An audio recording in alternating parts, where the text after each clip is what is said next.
சட்டங்கள் எப்போதும் மனிதநேயத்தை மீறிவிடுமா? ஒரு அதிகாரியின் சீருடையின் கடினத்தன்மைக்கு பின்னால் சட்டங்களின் பாரத்திற்கு அப்பால் உணர்வுகளுக்கும் வலிக்கும் பரிவுக்கும் இடமுண்டா? இது ஹசீனாவின் கதை. தன் தாய் பாத்திமாவின் மூச்சு நீடிக்க எந்த சட்டத்தையும் மீறத் தயாரான ஒரு மகளின் கதை. அதேபோல் சப் இன்ஸ்பெக்டர் யூசுப்பின் கதையும் வாழ்க்கையில் ஒரு பழைய காயம் இதயத்தை கல்லாக்கிய ஒரு டிராஃபிக் போலீஸ்காரரின் கதை. இவர்கள் இருவரும் சந்தித்த போது சட்டத்திற்கும் ஆதரவற்ற நிலைக்கும் இடையே ஒரு போர் நடந்தது. ஒரு சுருங்கிய மருந்து பரிந்துரை புரட்டி எல்லாவற்றையும் மாற்றியது. அந்த பரிந்துரையை பார்த்த பிறகு யூசுப்பின் செயல் ஒரு இளம்பெண்ணை மட்டும் அல்ல, மனிதநேயத்தின் ஒரு முன்மாதிரியையே உருவாக்கியது. 25 வயதான ஹசீனா கோச்சியின் குறுகிய தெருக்களில் ஒரு வாடகை வீட்டில் தன் தாய் பாத்திமாவுடன் வாழ்ந்தாள். தந்தை முகமது இறந்த பிறகு பாத்திமாவே ஹசீனாவின் உலகமாக இருந்தார். ஆனால் கடந்த சில ஆண்டுகளாக நுரையீரல் நோய் பாத்திமாவை பாதித்திருந்தது. மூச்சு அடிக்கடி தடைப்பட்டது. காலநிலை மாறும்போது தொடர்ச்சியான ஆதரவு தேவைப்பட்டது. ஹசீனா ஒரு சிறிய அச்சகத்தில் கிராஃபிக் டிசைனராக வேலை செய்தாள். மாதம் 18,000 ரூபாய் சம்பளம், வாடகை, பாத்திமாவின் மருந்துகள், இன்ஹேலர், உணவு ஆகியவற்றிற்கு பிறகு எதுவும் மிச்சமில்லை. ஹசீனா பல ஆண்டுகளாக தனக்காக எதையும் வாங்கவில்லை. செருப்பு தேய்ந்தது, சட்டையின் காலர் கிழிந்தது. ஆனால் இந்த குறைகள் ஹசீனாவை பாதிக்கவில்லை. தாய் பாத்திமாவே அவளுக்கு எல்லாமாக இருந்தார்.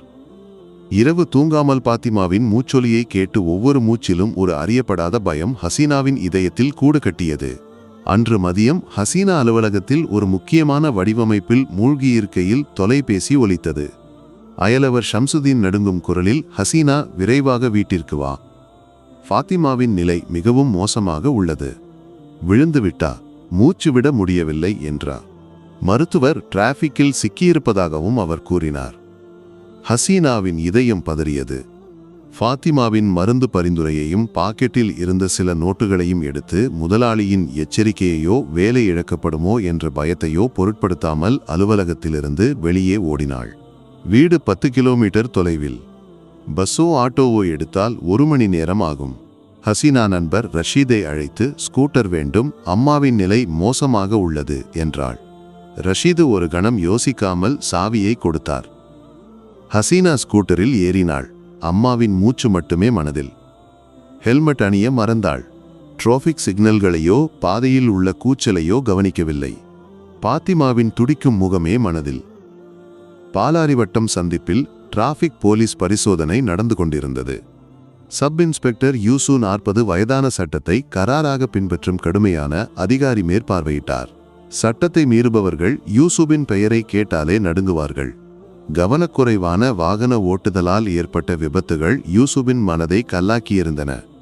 ஹெல்மெட் இல்லாமல் வேகமாகச் செல்லும் ஹசீனாவை யூசுபின் கழுகு கண்கள் கண்டன. கையை உயர்த்தி நிறுத்துமாறு சைகை செய்தார். ஆனால் ஹசீனா தன் உலகில் மூழ்கி வேகத்தை அதிகரித்து தப்பிக்க முயன்றாள். யூசுப்பின் கோபம் இரட்டிப்பானது. இவள் என்னை சவால் செய்கிறாளா? அரசு பைக்கில் ஹசீனாவை பின்தொடர்ந்தார். சிறிது தூரம் சென்ற பைக்கை குறுக்கே வைத்து ஹசீனாவை தடுத்தார். ஸ்கூட்டரிலிருந்து இறங்கு. யூசுபின் கம்பீரமான குரல். ஹசீனா நடுங்கினாள். சார்தயவு செய்துவிடுங்கள். அம்மாவின் நிலை மோசமாக உள்ளது. மருந்து வாங்க வேண்டும். யூசுபின் முகத்தில் எந்த மாற்றமும் இல்லை. இந்த கதையை நாளொரு 50 முறை கேட்கிறேன். முதலில் உயிரை பணயம் வைப்பார்கள். பிறகு அம்மாவின் அப்பாவின் பெயரை சொல்லி அழுவார்கள். உரிமம் மற்றும் வாகன ஆவணங்களை எடு. ஹசீனா அழுதாள். சார், பொய் சொல்லவில்லை. ஷம்சுதீனை அழைத்து கேட்கலாம். ஒவ்வொரு நிமிடமும் முக்கியமானது. அம்மாவின் உயிருக்கு ஆபத்து.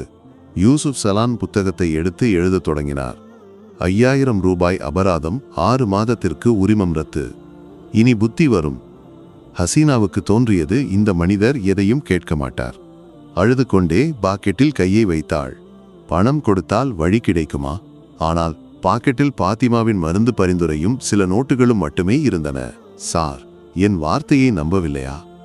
இதோ அம்மாவின் மருந்து பரிந்துரை. மருத்துவர் சொன்னார், 15 நிமிடங்களுக்குள் டெரிஃபிலின் ஊசி போடாவிட்டால் அம்மாவின் உயிர் போகலாம்.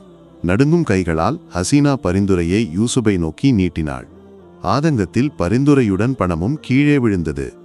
யூசுப் கோபத்துடன் பரிந்துரையையும் பணத்தையும் எடுத்தார். பரிந்துரையை படித்தபோது ஜீவன் ஜோதி மருத்துவமனை டாக்டர் வர்மா டெரிஃபிலின் என்ற வார்த்தைகள் யூசுப்பின் கண்களில் பதிந்தன. ஒரு கணம் யூசுப் உறைந்தார். 5 ஆண்டுகளுக்கு முன் ஒரு மழைக்கால மாலையில் நடந்தது மனதில் தோன்றியது. கடமையில் இருந்தபோது கிராமத்தில் தன் தாய்க்கு மாரடைப்பு ஏற்பட்ட செய்தி கிடைத்தது. பதறி வாகனத்தை எடுத்து ஓடினாலும் டிராஃபிக் ஜாமில் சிக்கினார். தயவு செய்து வழிவிடுங்கள், அம்மாவின் உயிருக்கு ஆபத்து என்று யூசுப் கெஞ்சினார். ஆனால் யாரும் கேட்கவில்லை. ஜீவன் ஜோதி மருத்துவமனையில் வந்து சேர்ந்தபோது எல்லாம் முடிந்திருந்தது. டாக்டர் வர்மா 15 நிமிடங்கள் முன்பு வந்திருந்தால் காப்பாற்றியிருக்கலாம் என்றார். அன்று முதல் யூசுப் உணர்ச்சியற்றவராக மாறினார். எல்லோரும் சுயநலவாதிகள், சட்டமே கடமை என்று நம்பினார். ஆனால் ஹசீனாவின் கண்களில் உள்ள பயத்தையும் ஆதரவற்ற தன்மையையும் பார்த்த போது யூசுப்பின் கல் இதயம் உருகத் தொடங்கியது. இந்த நாள் தனது பழைய வருத்தத்தை தீர்க்கும் வாய்ப்பு என்று தோன்றியது. கண்கள் நிறைந்தன. சலான் புத்தகத்தை கிழித்து எறிந்தார். ஹசீனாவின் தோளில் பிடித்து, ஸ்கூட்டரை இங்கே வைத்துவிடு, போலீஸ் ஜீப்பில் ஏறு, நான் அழைத்து செல்கிறேன் என்றார். யூசுப் ஜீப்பின் சைரனை ஆன் செய்து வயர்லெஸில் பாதையை தெளிவாக்க உத்தரவிட்டார். ஹசீனா அதிர்ச்சியுடன் ஜீப்பில் ஏறினாள். யூசுப் பாக்கெட்டிலிருந்து பணத்தை எடுத்து ஹவில்தாரிடம் கொடுத்து, போய் ஊசி மற்றும் மருந்துகளை வாங்கி வா என்றார். மருந்துகளுடன் யூசுப்பும் ஹசீனாவும் வீட்டிற்கு விரைந்தனர். குறுகிய தெருவில் ஜீப் நுழைந்தபோது அயலவர்கள் பயந்தனர். யூசுப் யாரையும் கவனிக்கவில்லை. வீட்டிற்குள் நுழைந்து மூச்சுவிட பாடுபடும் பாத்திமாவை பார்த்தார். ஒரு கணமும் வீணாக்காமல் யூசுப் தன் நண்பரான மருத்துவரை அழைத்தார். மருத்துவர் வரும் வரை யூசுப் பாத்திமாவின் நெற்றியில் குளிர்ந்த துணியை வைத்தார். அம்மா எதுவும் ஆகாது, நானும் ஒரு மகன் என்றார் யூசுப். மருத்துவர் வந்து ஊசி போட்டார். நிமிடங்களில் பாத்திமாவின் மூச்சு இயல்பு நிலைக்கு வந்தது. மருத்துவர் 1 நிமிடம் தாமதித்திருந்தாலும் காப்பாற்ற முடியாது என்றார். ஹசீனாவின் மற்றும் பாத்திமாவின் கண்கள் நனைந்தன. ஹசீனா யூசுப்பின் காலில் விழுந்தாள். சார், இன்று அம்மாவை மட்டுமல்ல என்னையும் காப்பாற்றினீர்கள். யூசுப் ஹசீனாவை எழுப்பி கட்டிப்பிடித்தார். இது ஒரு உதவி இல்லை, ஒரு மனிதனின், ஒரு மகனின் கடமை மட்டுமே. ஆண்டுகளுக்கு முன் அம்மாவிற்காக செய்ய முடியாதவற்றை ஹசீனா மூலம் கடவுள் செய்ய வாய்ப்பு கொடுத்தார். யூசுப்பின் இதயத்தின் பாரம் குறைந்தது. ஹசீனாவின் தலையில் கை வைத்து, அடுத்த முறை ஹெல்மெட் மறக்காதே, உன் உயிர் பாத்திமாவுக்கு மிகவும் மதிப்பு வாய்ந்தது என்றார். அந்த நாளுக்கு பிறகு ஹசீனாவுக்கும் யூசுப்பிற்கும் இடையே ஒரு தனித்துவமான பந்தம் உருவானது. யூசுப் அவ்வப்போது பாத்திமாவின் நலனை விசாரித்தார். ஹசீனா யூசுப்பை தந்தையைப் போல மதித்தாள். ஒரு கடுமையான போலீஸ்காரரை இரக்கமுள்ள மனிதராகவும் ஒரு ஆதரவற்ற மகளை பொறுப்புள்ள இளம் பெண்ணாகவும் இந்த நிகழ்வு மாற்றியது. சட்டங்களுக்கு இடம் உண்டு, ஆனால் மனிதநேயம் அதற்கு மேலே உள்ளது. ஒவ்வொரு சீருடைக்கு பின்னாலும் ஒரு இதயம் துடிக்கிறது. சரியான நேரத்தில் ஒருவரின் ஆதரவற்ற தன்மையை புரிந்து கொண்டால் ஒரு உயிரை காப்பாற்ற முடியும். மனிதநேயமே மிகப்பெரிய சட்டம்.